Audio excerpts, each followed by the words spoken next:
What is going on there, citizens of the Reject Nation? How's it going, John? I am great. I'm so excited. How are you? Doing great, thank you. We are going to continue Andor today with Episode 3, Revenge of the Jedi. I'm excited because the last 2 episodes have been great so far. You can catch the reactions. They're up here on the channel right now. Also, don't forget to leave a like. Use the Force, please. That means the world. Subscribe and click the notification bell to get notified when a reaction for Ep 4 is up here on the channel. As always, full-length reaction watch-alongs where you sync up with your own copy, meaning there's a time code involved. I know some of you are still going to go there and be like, I don't understand what's happening with this video. Why is the footage there? Where's my full show pirated for me? Full-length reaction watch-alongs available for super sexy rejects over at our Patreon page. But we do cover some shows over there exclusively, the same tier reaction highlights and watch-alongs included as well. The team of Prepper, you guys are doing a good job. Keep it up. I'll reward you with a peanut M&M.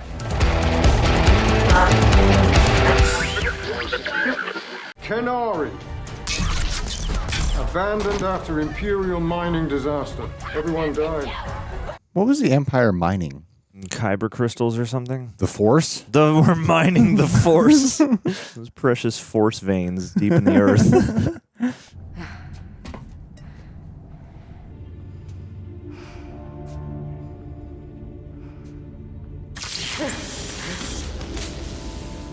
This young Andor has such cool hair. I was just thinking that.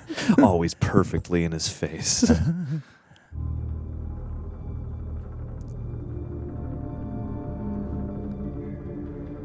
Look like potatoes. That's what they were mining for. Potatoes.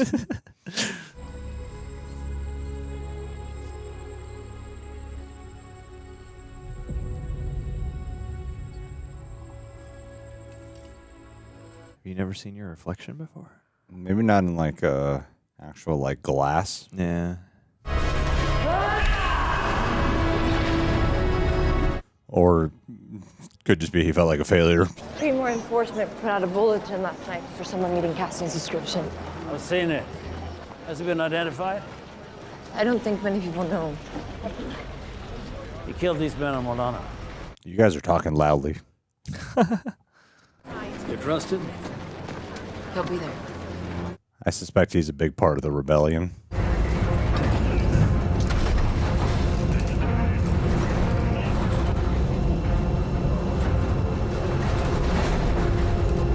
I love the perspective shots. So well done. This really does put you in space in a different way. There. Are we satisfied?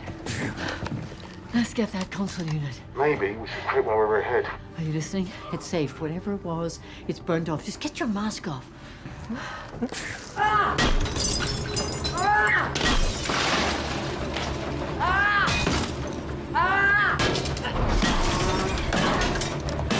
Oh, shit.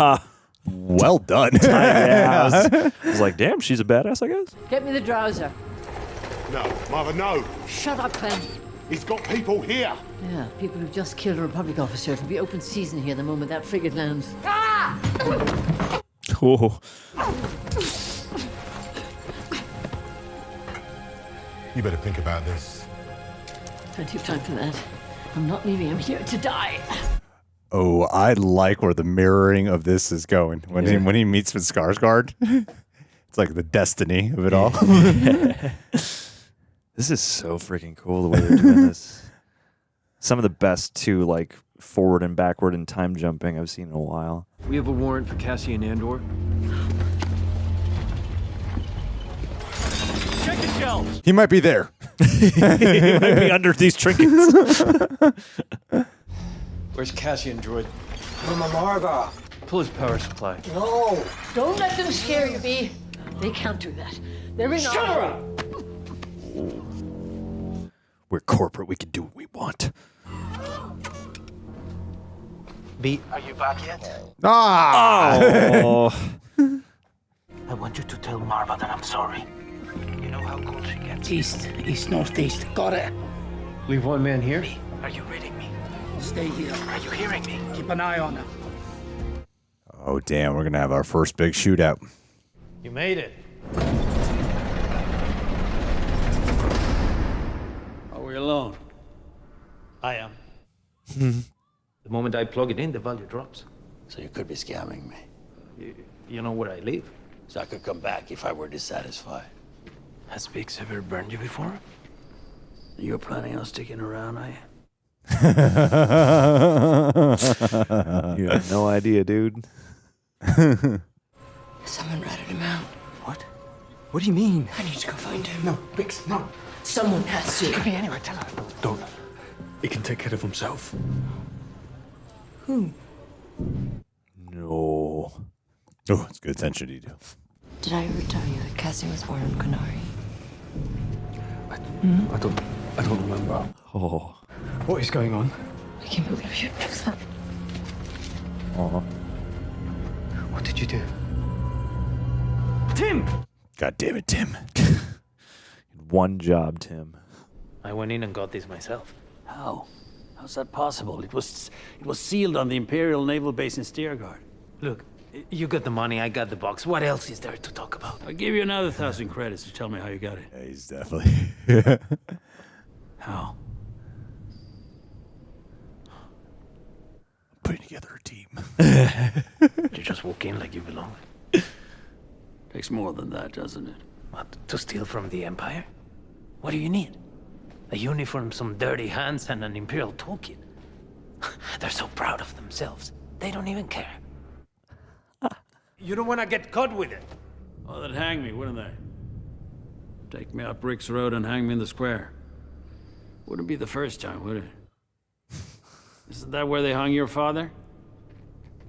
Who are you? I know all about you. I came looking for something more, and I think I found it. I'd like you to come with me. I know you killed 2 corpos at Morlana 1, and I know they're coming for you. Who are you? That's the wrong question. When The are right you? question is, how much time do we have to get out of here? Not much. Don't you want to fight these bastards for real? Ooh, nipple chills. Chillin' nips. Let's go. God, it's so tense.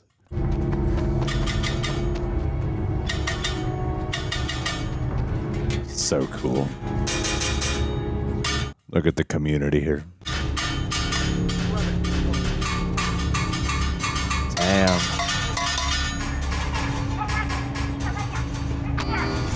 Yeah, just the sociological details. Are you carrying a comm link? Why? Give it to me now. Rule number 1. Never carry anything you don't control. Nicely done. I forgot that there should be some action scenes in this show. I know. That's just icing on top, man.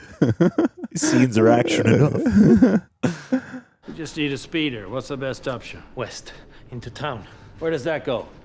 Under the old furnace. Does it get us out of here? Yeah, it's the long way round. Grab the box.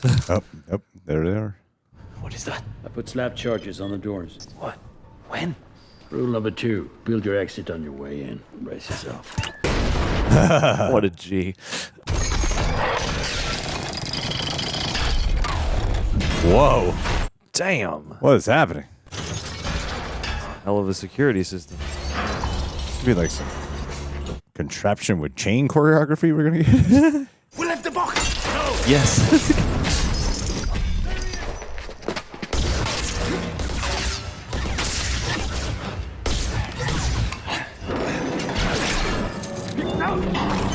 Ooh. Jesus. Cover me! Forget the box!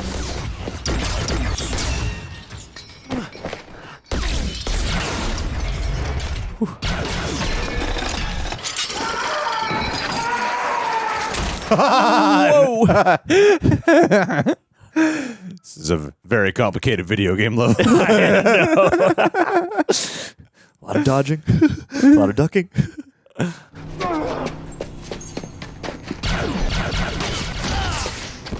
Come on! Ha. Nice. Oh.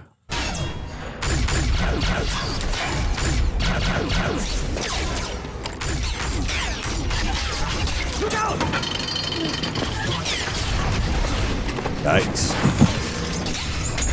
Oh. Oh. Ouch. You feel the weight of all this shit. Yeah.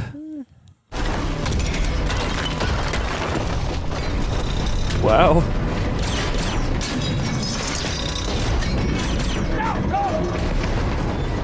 Did he?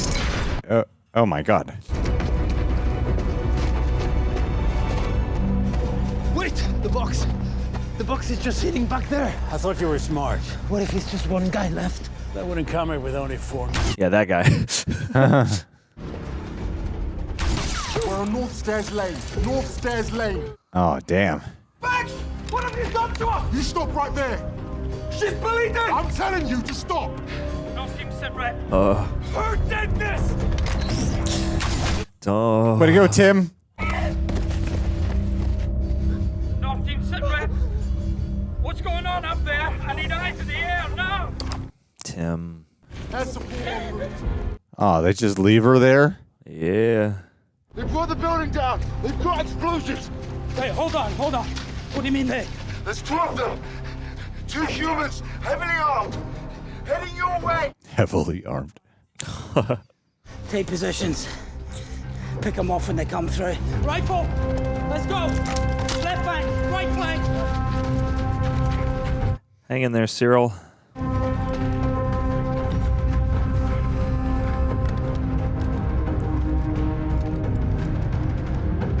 I do like the realism of this laser blast action. Like, it's not a sentence I ever thought I'd say. There's like such a realism to it. Yikes. Those weren't Jawas, were they? Gets to you, doesn't it? Shut it. That's what a reckoning sounds like. Rise up. No, those are not Jawas. They're so cute, though. It's when it stops. That's when you really want to start to fret. What happens then?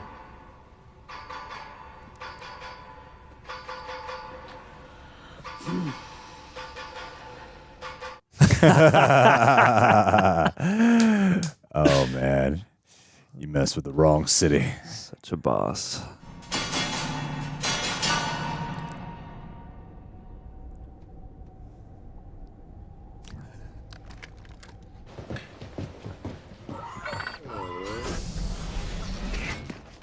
I'm getting out of here. Cool. Drop the weapon. It's like the movie Heat.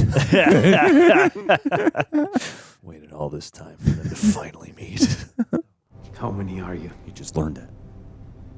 No. Kill him. How many? I'll kill him. 12. A dozen men, 2 officers. I swear. Just knock him out.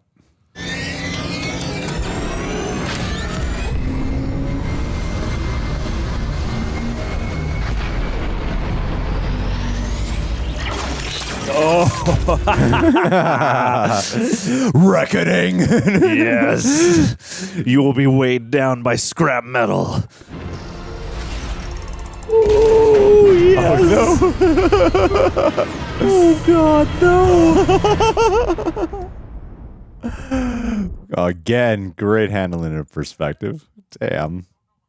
Well, who else could it be? But that will put them behind us. Shit. He's everywhere.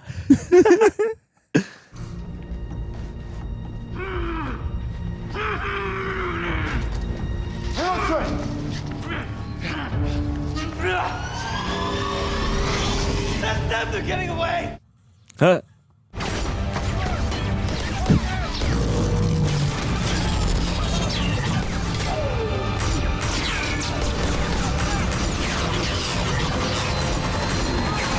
Okay, yeah, I feel it. There's a distraction one. Yeah. Now zoom by.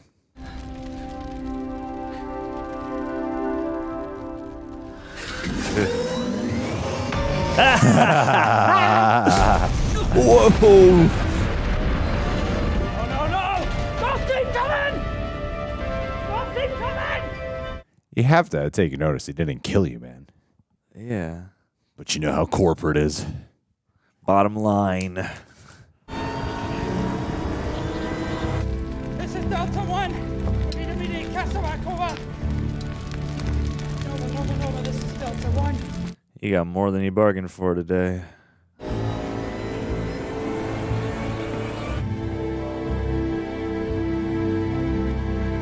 Yeah, see, mirroring the paths. That's cool. Be carrying your weight.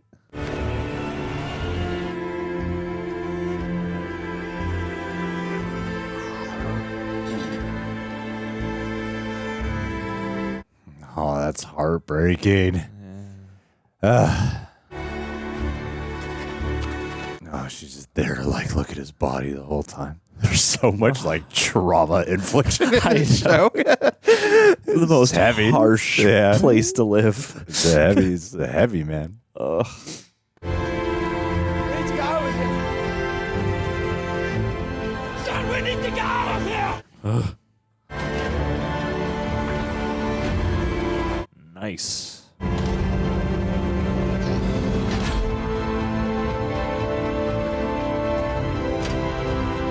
There's something so beautiful and moving about all this. Yeah. Damn.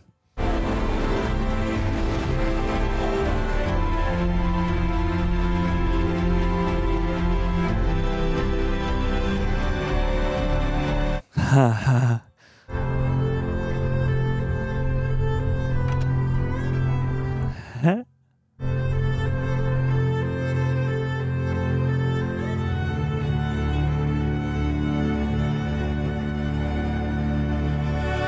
Well done. Friggin' A. That was beautiful. Yeah, it was really beautiful. Tony Gilroy is the new Dave Filoni. It depends. We'll see what happens. See how 12 episodes go, but yeah. We'll see how everyone responds. As much as we're loving this, I'm also under the impression it might not be for everyone. True that. It's very much more deliberate and harrowing and doesn't have that nostalgic hopefulness of Star Wars. Yeah, it's not as much of like a fun adventure. It doesn't feel as fantasy filled, as sweeping as it does just grungy and harsh. It's like you can really feel the mud on everything. Tim. Aw. Oh, he's a traitor. I know. He made his own bed, truly. Dick. You suffered. You suffered, Tim. And then you made Bix suffer that much more. To sit there looking at your lifeless body. And you knew in that last moment, you're like, I guess I got to run and save her so I can make her feel guilty forever. It's the only way. I mean, he shouldn't have run. Does it feel like there's a bit of a commentary? Am I reading too much into this? It feels like there's a bit of an allegorical commentary with police brutality. Sure. And the way in which I wonder what's going to happen to Syril, because it seems like he seems so uncomfortable with the attitude of everyone around him and the methods of everyone around him. And now I wonder if he's going to lean into their way of thinking after seeing a situation like this. And it's like they have such an ideology in place that they are following. So like I could totally see it being a rumination on that to a degree, for sure. Because you are basically watching law enforcement deal with, I mean, the thing a lot of times with writing something like this or anything, a lot of times if the intent is to comment on that, sometimes it's much more overt, and other times it's like they do it and like, oh, yeah, I guess it kind of is. So it could just be an interpretation. It just kind of reads that way to me in this moment in time, because it doesn't feel like they're commentating on it. To me, it doesn't feel like it's in my face. It feels like you can draw it naturally out of just the experiences of the characters and the action on screen, but it doesn't seem like it was conceived by somebody who said, I want to make a police brutality commentary, and I think I can do it with Star Wars. It doesn't feel that way. Yeah, it feels more naturally just, you can interpret that. because there's a lot of ethnic characters, and it feels like it deals with like, and all these dudes are white. Immigration and stuff. Yeah, there's all these qualities, and then finding your homeland and being taken away from there. There are deeper things here, but I think what's cool, the coolest aspect about this show to me is that, and I was waiting for like this. I imagine it's going to be like much bigger action scenes, because this is Tony Gilroy, who he wasn't the director of, what's the story of Rogue One? Like there was like a director, and then he like supposedly reshot like a lot of it. Yeah, Gareth Edwards directed it, and then they brought, I think it was Tony Gilroy in to retool a lot of it, because I think Dan Gilroy also worked on it too. But yeah, I think Tony is the unofficial director. With Dredd in a way. Dredd or Poltergeist. Yeah, or like they didn't actually it's really love this director, but they're not credited. Gareth Edwards, but really. Well, I think with the world that's being brought here, it's like I imagine we'll get bigger action set pieces, and I was kind of waiting for a bigger action scene before declaring this, because I was waiting to see like how will the action feel motivated too. Will it just be we need a set piece? We need something action based, because like there's the opening of this show, but it's not really an action scene. It's like violence, but it's not really an action scene. And this was the first real, like, oh, this is a set piece. Yeah. Dealing with a chase and chains and all kinds of from the ceiling. Warehouse industrial items all falling around. Like, we don't know what this shit, I don't exactly know what that is, but it's all like just falling apart. Yeah. Explosives, the chase on the streets, shootouts. And it still felt very motivated by the plot and by the characters, and didn't just feel like we needed an action scene here. You need something that's a bit rousing, to propel the character in a life and death stakes situation. You throw them in the midst of danger, and then they also have to make a choice in the moment of time. And a big part of what helps motivate Cassian's choice is due to the fact that he's about to get killed. And so he has to go along with this. And so I think the way they even handled the action here was really well done, because it does look great. It's not the flashiest, even though it does go big, but it still feels so much imbued in the emotion of the show, and not so much about look how cool we can make this. So I wasn't even here going ooh ah, because of the fact that it felt just so gritty and like in world realized with the kind of muckiness this show has, versus look how extravagant and sweet this all looks, even though it does look great. Like the show looks great, but I think the emotion of the show has such a good grip on the way I view it, the lens I see it through. So it's very rare where I'm like, wow. Yeah, I think that's a good distinction, because you don't get a twirl before firing the blaster like Boba Fett or something like that. Like, yeah, it's like the action when things actually pop off and blasters start firing.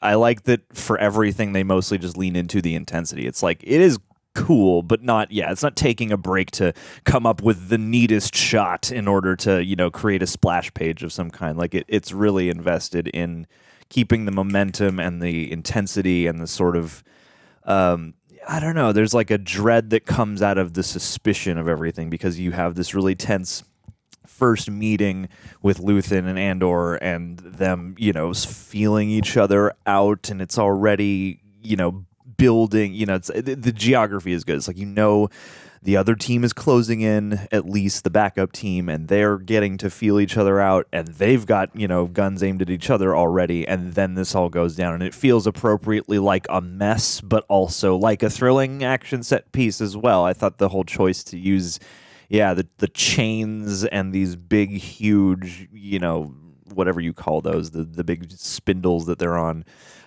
is like really clever and creative, and also really using, I thought they made well to really make Ferrix a character, and this felt like, you see the chain attached to the one ship. It's like all these different bits of scrap and just industrial tools are part of that. So it's like it's really imaginative, while again not taking a break to be like how cool this is. It's a really great testament, I think, to when you let everything kind of speak for itself.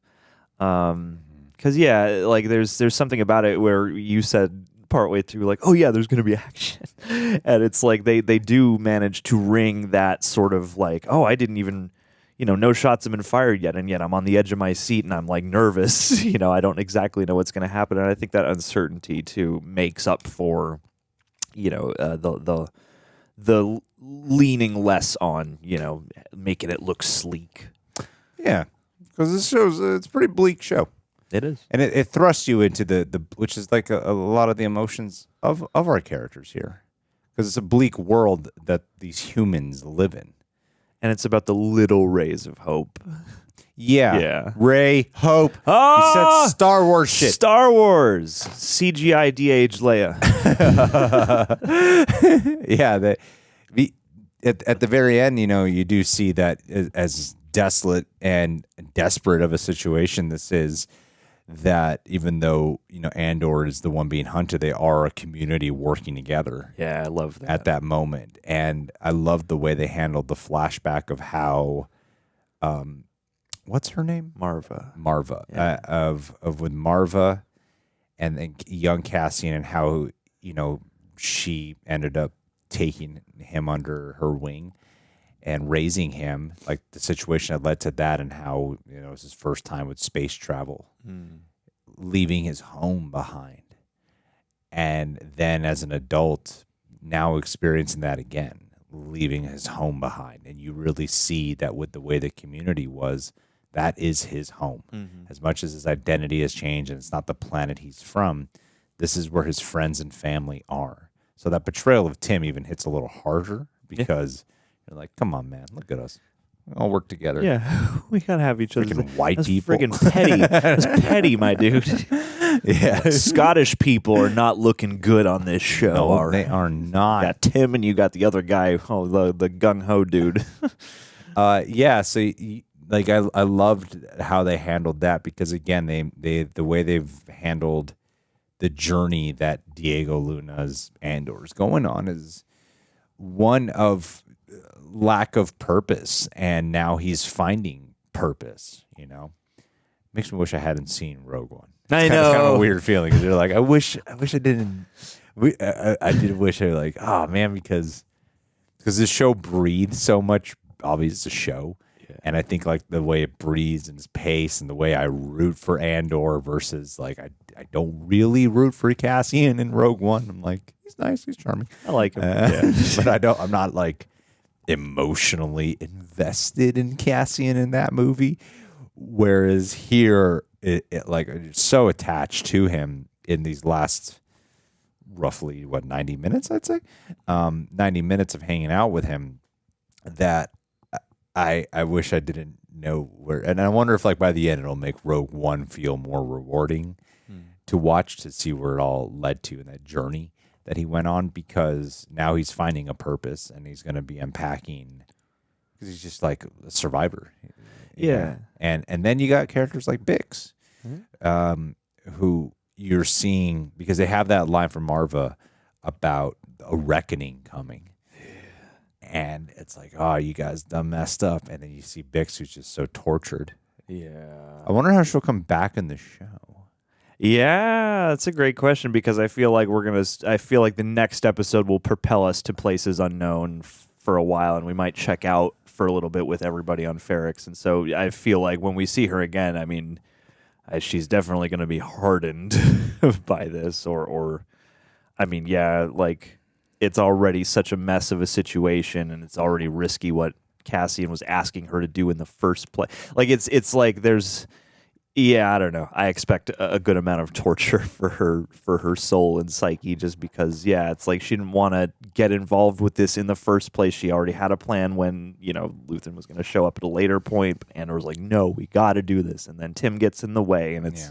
Yeah, it's just all these pieces colliding, and I feel like just the amount of despair and like shock almost in her face at the end there, like that's definitely going to germinate into something to really be dealt with by that character. And I hope, we get that too, because as much as it is really good at focusing on Cassian Andor, it's also really good at just expanding to the important people and even just the people tangentially who he affects. And I love that this episode took the time to cut back to her. And even though she is, directly responding to Tim, she's also thinking about Andor. And then you've got his friend who, sits down at the bar and just has a drink, and you can tell what's on his mind.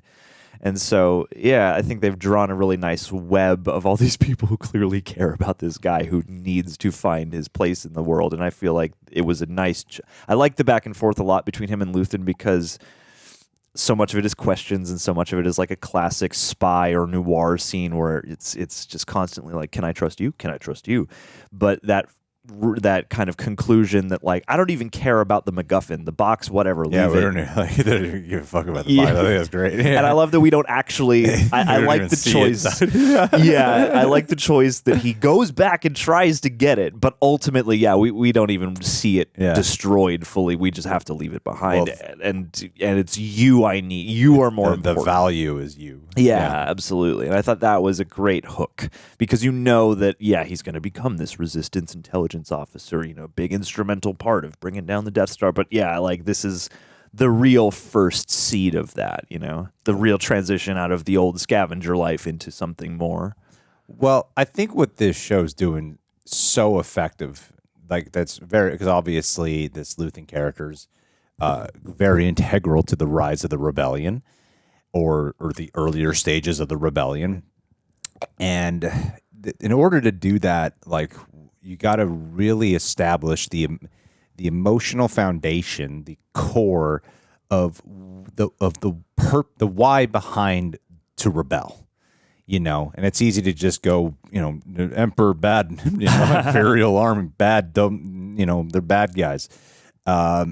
It's simple to do that, and what I think this show's been doing so well is it's getting you so honed in on the pain of loss and suffering that one has to go through due to the universe they now inhabit because of the Empire. And that gives more weight to fight scenes and to the rise of the rebellion, because you're like, rise up, reckoning, stand up, because this is terrible, and it's more it is that effective quality when they are humans. Jedis, a lot of them are human too.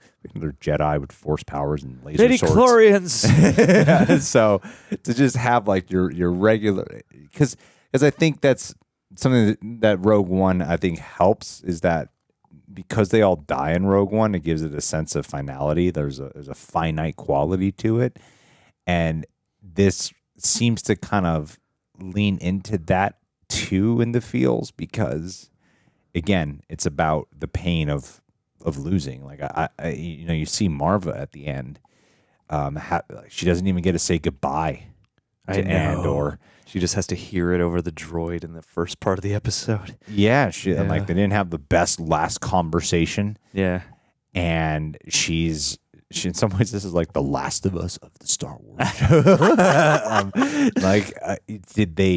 She doesn't get to say goodbye, and she's just standing in his room, sitting in his room, just, I imagine like scared, sad. There's a whole bunch of emotions happening with her. And then you got Bix, who's just like, she doesn't have her friend Andor, her complicated lover situation with Tim, who also just freaking kind of broke her heart with betraying. There's so much complication and pain here, and I think the complications, all the intermingling of these things, I think is so fascinating, and it's cool that you could do a show where where it's gonna land with our main character, but the experience of the journey is so fulfilling, and engrossing, and that's the mark of a solid ass prequel. Sure, and one that can make you, or at least makes me, invested in and interested by and care to a degree about pretty much every character we spend time on. Like, as much as we rag on Tim, and as much as Tim is a frustrating character, like, I think the ensemble and the way they are all written is really wonderful and human, because you can see you understand where everyone's coming from, and you can kind of fear for where they will go, or hope for where they could turn. And two, like I'm excited to see what happens to Syril, because even through this episode, I kept thinking to myself, like, man, this is the first time in a Star Wars thing I can think of, and maybe there's something I'm overlooking in the moment, but yeah, where like you can have a person in this position, and I like too that it's not just Imperial officers or corporate officers. They're closer to the ground, and they're closer to the day-to-day lives of people, it seems like. And you're watching Syril go through all this, and on the one hand, you can tell he's really dedicated to this poisoned mission, but also you can tell he's overwhelmed by it, and so I sympathize with him. I don't necessarily root for him, but I am sympathizing, and I keep hoping he'll turn out in some kind of better way. But I also feel like he's going to descend heavily, and it's like I care about that more than just like, oh, an actor I like is chewing the scenery right now, which I feel like a lot of the Empire, the empirical heavies can be like, Yeah, good point. And so, yeah, just like they give that perspective to everybody. And yeah, even characters like Bix or like Maarva, like I actually care to check in with you, and it doesn't feel like anyone's being shoved in my face. It feels like a real world. And Stellan Skarsgård is so good at doing his Stellan Skarsgård thing. He can do it all. Throwing everything away in the coolest way possible. He can be like so villainous, and he could be such a good guy, and he could play tough people. He could play pitiful losers. Like, I've seen this guy do everything, and he's so natural. Mm-hmm. Like, there's a lot of Stellan Skarsgård performances I have not seen, but I've seen such a variety of Stellan Skarsgård performances. Yeah. I often forget, like, oh yeah, you are like so talented. Like, yeah, you have that demeanor and that voice that is so striking that you would be fooled into thinking he's playing the same person all the time. He's got that. It's funny that he and Mads Mikkelsen should both be in this corner of the Star Wars universe. True, yeah. I mean, Mads Mikkelsen Mads Mikkelsen's a good guy though in Rogue One. No, he's usually a bad guy. Yeah, but true. But he brings a Mads Mikkelsen-iness wherever he goes, and that can be a bad guy heavy. It can be a good guy. It can be just a regular struggling human with alcoholism. I've heard of that recent movie he did. And two, I mean, a big hats off, I think, as well to Fiona Shaw, because, like, I think a lot of people are used to seeing her in Harry Potter, but she's been around so long, and I love when they give actors and actresses, Gilroy British or something? It feels like such a British heavy show. I know. I don't think he's British. I would love to know, because this feels like such a British show. Yeah, it really does. And like Fiona Shaw, like, hats off to her, because I think she embodies. I loved the flashback and the whole time jump thing. And it's like you see her in the present, and she comes across like, oh yeah, it's your surrogate mom, and she lives at home, and she's kind of limited mobility. And then you see her in the younger days when they're raiding the ship, and it's like, oh, damn, like, yeah, I believe you also as like a, scavenging space adventurer of some kind. And yeah, I love unexpected performances like that. And I think it's working really nicely here. And too, like you brought up with the whole, law enforcement brutality angle too. She says that thing about like, this ship crash landed here, like, no matter what you guys did, they're going to be on you, and you guys are going to pay the consequences for this no matter what. Yeah. So I think, yeah, there's definitely those themes. Well, yeah, I mean, like when they shoot Tim. Yeah, they didn't have to do that. They knew they could read that situation. They could. There's like 8 of them. They could easily just they hit him with a neutralized him. Yeah, set the stun. And then the punishment is give me your gun and go warm up the ship. Yeah, or hit him. You're on ship duty now. They didn't have to kill him. Yeah, you just have to shoot him in the chest. Yeah. Yeah. Wonder if they had. It's just like, yeah, if Tim was a black guy, then people would be like, this rogue show just shoving shows. If Tim was black, then the whole unit would have crowded around him and just kept on shooting. And then we would be having more conversations right now.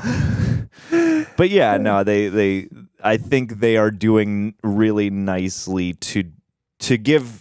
To me, it's the best of all worlds. It's like, yes, this is a darker, more mature angle on a Star Wars story, but it has a lot of themes and ideas and aesthetics that still feel very akin to and fitting of a Star Wars story, but at the same time touch over onto real life in a way that doesn't feel like canned or like, hey, this was a note from the studio that we need to do this. Yeah. Well, it feels like a quite a mature step for Star Wars. And I can feel first one that doesn't feel like doesn't feel like Disney. It doesn't, and it fascinates me to no end that Tony Gilroy apparently is so passionate. Like they said, like he was really passionate about this project, and it's like Tony Gilroy from writing Bourne movies and Michael Clayton and things that are much more down to earth and much more about the writing and about paying attention. And so I love that he's apparently so passionate about this because it really shows in the crafting of everything all around. Well, I mean, I don't think Toby Henderson or whatever his name Toby is. Haynes. Toby Haynes should get overlooked. And no, should get overlooked as I get his name wrong. Todd Haynes. Toby Haynes, no, absolutely. Because the directing on these, it's been all 3 episodes thus far he's directed, and that handheld. So handheld. So I want that cameraman to feel like he's having a hard time keeping up with what's going on. I want my cameraman's arms to be throbbing at the end of each take. All right, now that's in the editing system. Can we add a handheld effect more to this now? How much more can we shake this thing up, please? I'm talking double Bournes. Yeah. No, I mean that. And again too, the dedication. Like I wonder how they choose how many directors do what or whatever. But whenever I see a particular director's name on several episodes, I'm like, okay, then you also must have been quite invested in this. The director of like a first episode or first couple is so crucial to setting the stage and the tone for what other directors will eventually kind of follow. Yeah, where they lack creative freedom. You got to do what Toby Haynes did. We're not coming in here. The look established. Don't mix it up too much. You can do some shots that you really like. Careful, Robert Rodriguez. But I wonder if maybe on the 4th one we might get a switch up, or if it'll be Toby Haynes. Like 12 episodes is a lot for one director, but I'm here for it either way. No, Mike Flanagan did all of Haunting of Hill House, and that's true. Those are all like hour-long. I want to make 12 movies, all on the same topic. All right, guys. Well, thanks for being here. I'm really loving the show so far. So good. Excited to see what the rest of the journey entails. Makes sense now, knowing where this episode ends, why they were released the 3 on the day of. Yeah. Because now it's like we're setting. This is like the setup. We're off on the adventure now. A very, very long setup. Part of me thinks it should have just been one 90-minute episode. I know. I don't feel like it needed to be 2-hour premiere event. It could have been 90-minute episode because it kind of ends like, other than the 3rd one, they all kind of end like, oh, it's over. Okay, like you like kind of tweak some of the editing of the ending. Yeah, because they feel like they don't all feel like completely separate stories they told per episode. Yeah, this feels like chapter 1 or a prologue of the same specific story they wanted to tell over these 3 episodes. So, but still great shit. I mean, it's a minor complaint. It's not even really a complaint. It's just like it's just an observation. It's like you could have done this, and I wouldn't have complained. I have got the attention span for that. But thank you for being here. Catch you all soon, people.